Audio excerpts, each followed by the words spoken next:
Maso anatin'ny tontolon'ny lalao indray kosa ny telopolo jona lasa teo no notanterahana tany Toamasina ny Tombola YES izay niarahana tamin'ny Marilan sy Mentos ka olona maro ary moa no tsara vintana ary nahazo loka maro samihafa tao anatin'izay.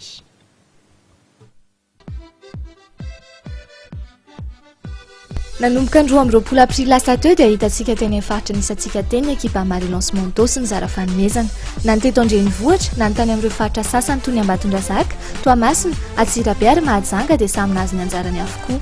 Maro be isika maneran'ireo faritra ireo nahazo loka tamin'izany. Tao ny nahazo telefony portable, tao ihany koa nahazo rice cooker sy ny fera fipasohana. Tsy adinany koa nefa ireo olona nahazo loka maro samihafa toy ny bonbon sy biscuit na ny t-shirt. Araka ny efa nambara sita teny amin'ny dokam-barotra ary dia indro ny fisarihana izay nataony vantana tany Toamasina ahitantsika ireo olona 410 tsara vitana mbola azo loka fanampiny ankoatran'izay efa azony tany aloha. Araka ny efa nambarantsika teny aloha dia nataony 30 jona tamin'ny valora sasany lasa teo ny fisarihan'ny Tombola YES. Izany fisarihan'izany moa dia natrehan'ireo police de jeu hatrany mba hampisy ny fangarahana tanteraka amin'ny fahazonan'ireo loka rehetrarehetra.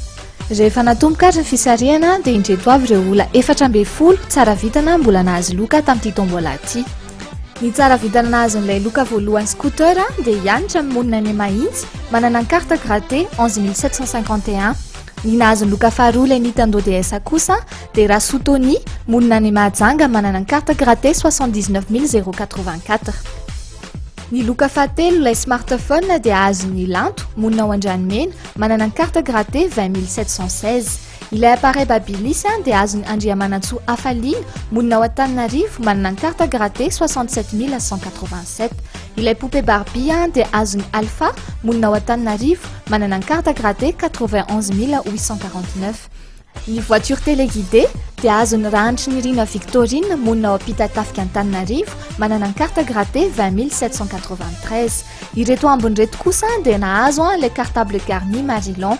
I Malala Niana Fanjanoro monina ao Andrefatsena Antananarivo, i Mamy Yvonne ao Ambalamanasy Tamatavy, i Andriamandimsoa Aingo monina ao Manjakaray Tananarivo, i Tsara monina ao Anjoma Tamatavy, i Jean-Paul izay monina ao Mahabibo Mahajanga, i Rakotomanga 7 monina ao Tanambo 2 Tamatavy, i Zerfines monina ao Tamatavy, i Rarylalatina Volasoa monina ao Betitiavina Antananarivo. Ireo loka rehetrareo dia afaka alaina manomboka ny alatsinainy 9 jolay izao eny amin'ny agence one-to-one amin'izay faritra misy anao. Mbola ho hitantsika miandalana eny ihany ny fanomezana loka ho an'ireo izay nahazo ny loka goavana rehetra toy n'ilay scooter, Nintendo DS, smartphone ary appareil babilisy.